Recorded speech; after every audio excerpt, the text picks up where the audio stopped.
Ross, I hope you're having a great day. Welcome into the game in T-Town.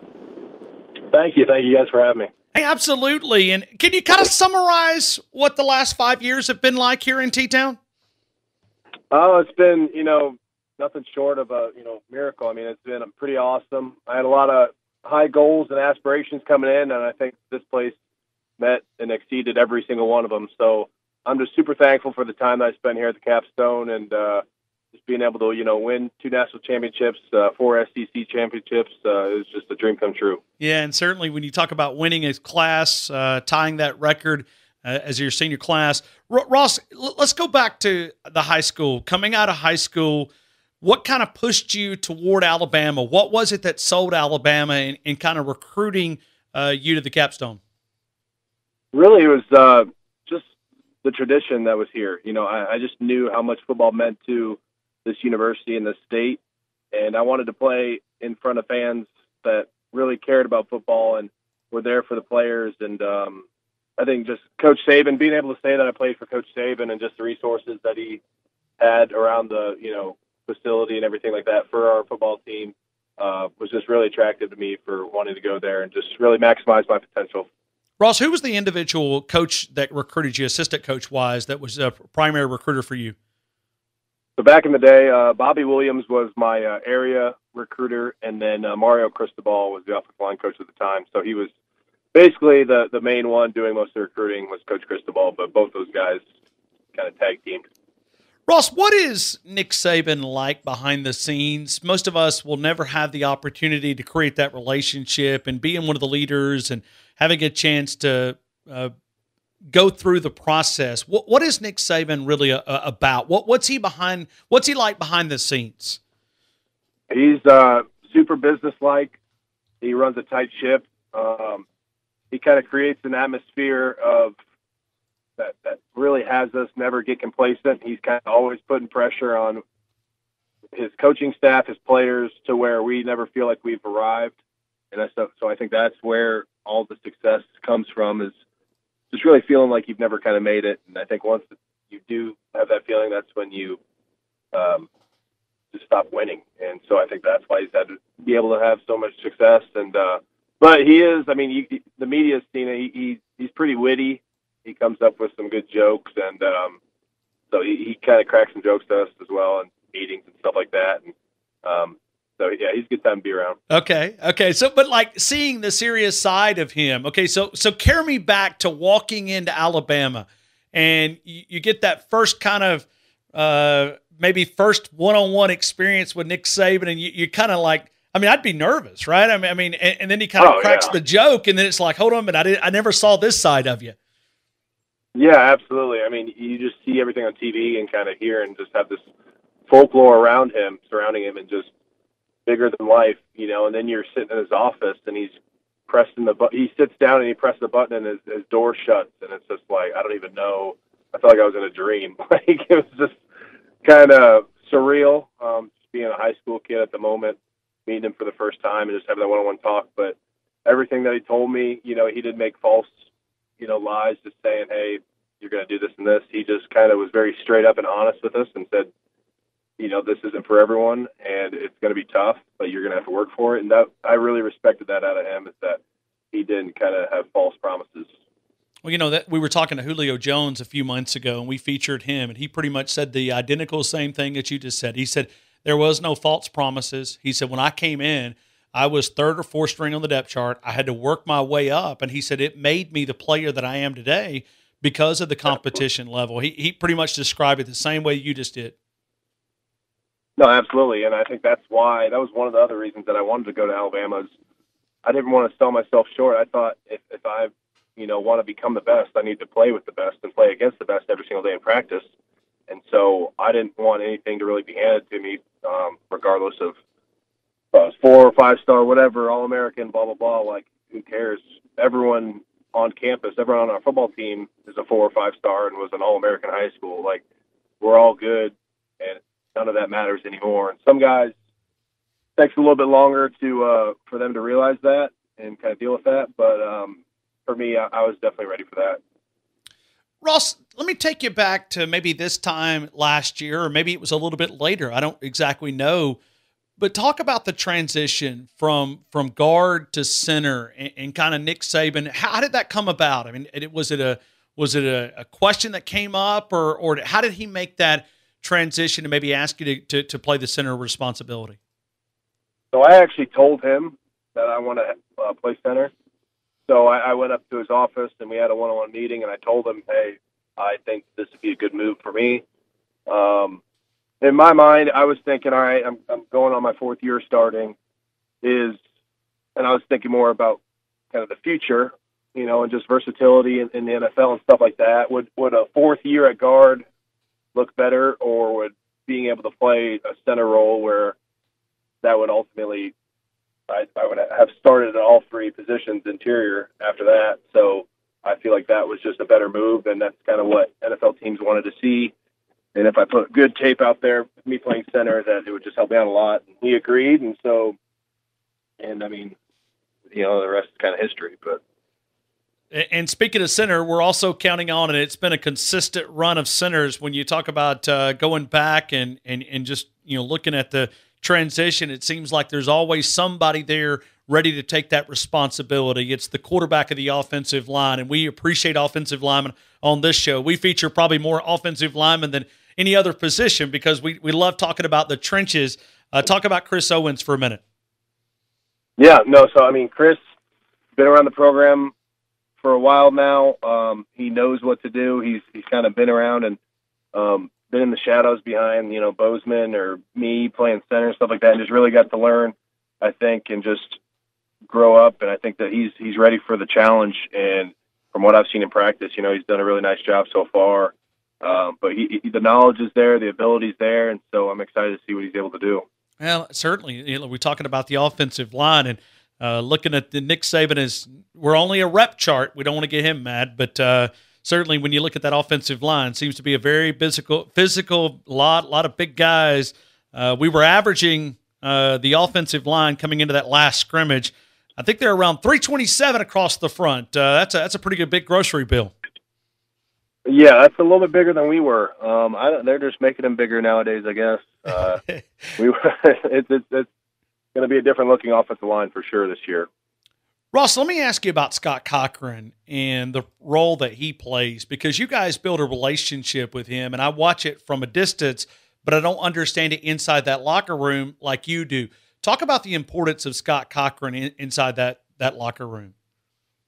He's a player's coach. He's there for us. That's kind of our guy where if anything's going on mentally, if something, if a player's down, he notices it real quick, and he's our outlet for us to go talk to. I mean, he's got the open door policy, so we feel very welcome to, just go talk to him about anything, really, life, whatever, if there's any issues going on.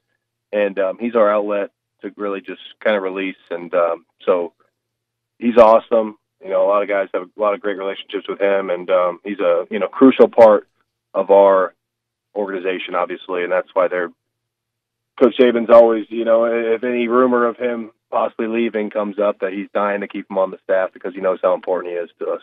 Yeah, it's kind of fun to watch that relationship and the chemistry that he's able to build. And I mean, do you ever see Scott Cochran have a low day? I mean, does the guy ever just walk out and you go, man, where's his energy today? I mean, because I've never seen him like low energy. I mean, is there a point that you see Scott Cochran with lower energy than he shows every single day that we see him?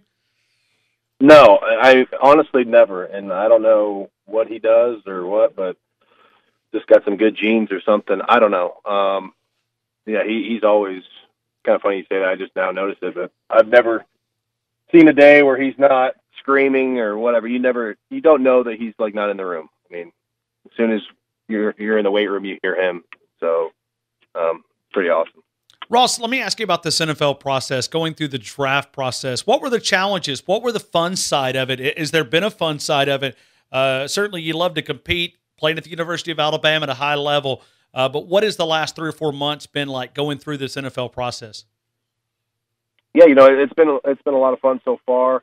Some challenging things, obviously. Just, combine it's just a lack of sleep, and you're just it wears on you a little bit. And then pro day, just days get a little bit monotonous, just kind of waking up doing the exact same thing. And for us, it's like we're trying to run a 40-yard dash, and I'm not a track star or anything, so it's just tough to be able to train for this thing and pour everything you got into it for 2 months, do it once, and then never do it again for the rest of your life. So I'm just glad that at this point in time I'm back to getting ready for football and just doing football drills, lifting, and just not having to be a track star and run a 40-yard dash. But it was definitely interesting just to see kind of the insides of how NFL teams work, and coaches and executives and owners, and just kind of the chess match that they play with each other.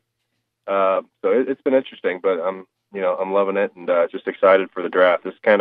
This waiting period right now is pretty tough. Just it's like you're just working out, not really hearing from many teams, and you just really want to know where you're gonna go. So. Yeah, I can imagine the stress of just kind of the next 2 weeks leading into the NFL draft there in Nashville. That one decision, that one team that's going to call your name and give that phone call, it really kind of changes your life. I mean, it's kind of like the recruiting process, and 32 teams are recruiting you. You don't know exactly where you're going to spend the next 5 years. I'm sure it's probably very similar to that if you're trying to create the scenario. Right. Well, it's almost flipped as to where, like, I'm the college school, and they're trying to pick me and fall in love with me. And so it only takes one team to fall in love with you, and that's what I'm hoping to do. I'm just really excited. I'm going to go back home next week and spend time with family and friends and be around them when hopefully my name gets called in the draft. Ross, on Saturday, you're going to have a chance to be enshrined at a unique fraternity, not only having a chance to play at a high level at the University of Alabama, but you and Christian Miller, Damian Harris, Hal Henniges, and you'll have a chance to put your footprint beside a lot of legendary players. I mean, you walk through and it's Kenny Stabler, it's Joe Namath, it's Bart Starr. I mean, you could spend probably a half a day out there looking at all the different names. What's it going to mean? I mean, have you thought about that at all?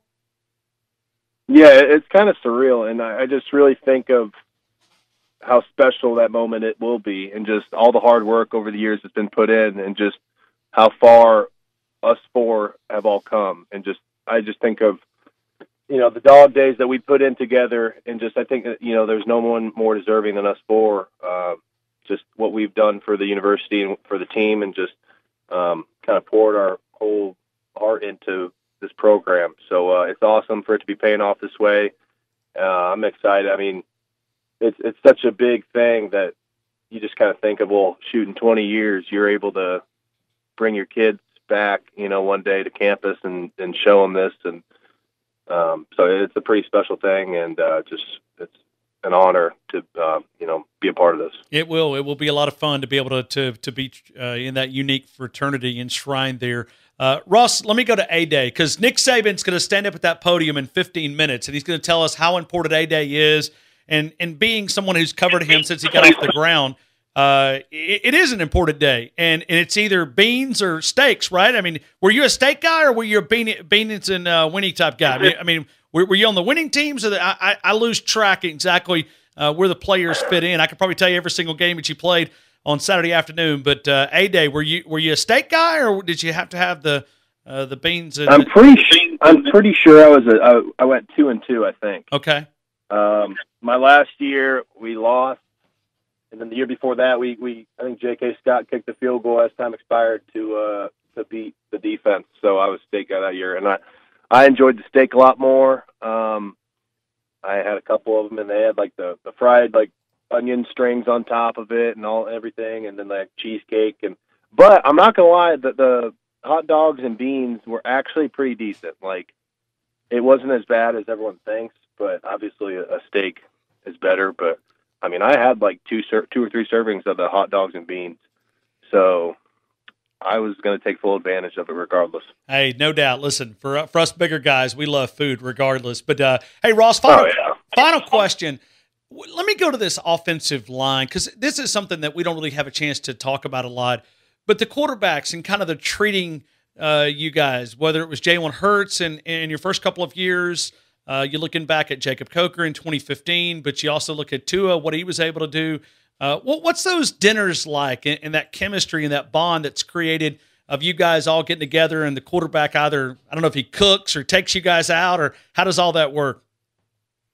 Yeah, we would usually do like a dinner where we would go out and just kind of get whatever you guys want. We would choose the spot, and so we would do dinners like that, whether we're going to Buffalo Wild Wings or Baumhauer's or wherever. So a spot like that, and just kind of go to it. So it'd be probably a pretty hefty bill, but we weren't worried about that. Yeah, we didn't hold off at all. We just indulged pretty much, and multiple appetizers, all the drinks and wings and desserts and stuff like that you can imagine. But it was awesome. You know, you gain respect for that. Just to be able to be with those guys and bond outside of football, I think was really crucial for us, and just to build that trust together. Well, listen, Ross, it's been an absolute treat to be able to cover you from your high school days, going to the University of Alabama, and now covering the dream coming true on Sunday afternoon. We wish you nothing but the best, and it's been an absolute treat to be able to catch up with you this afternoon. Hopefully we can catch up in a couple of weeks and maybe a month or so and talk about the new destination and all the great things involving the NFL draft there in Nashville. Best of luck to you, Ross. Thank you so much. Yes. Thank you. Thank you guys for having me.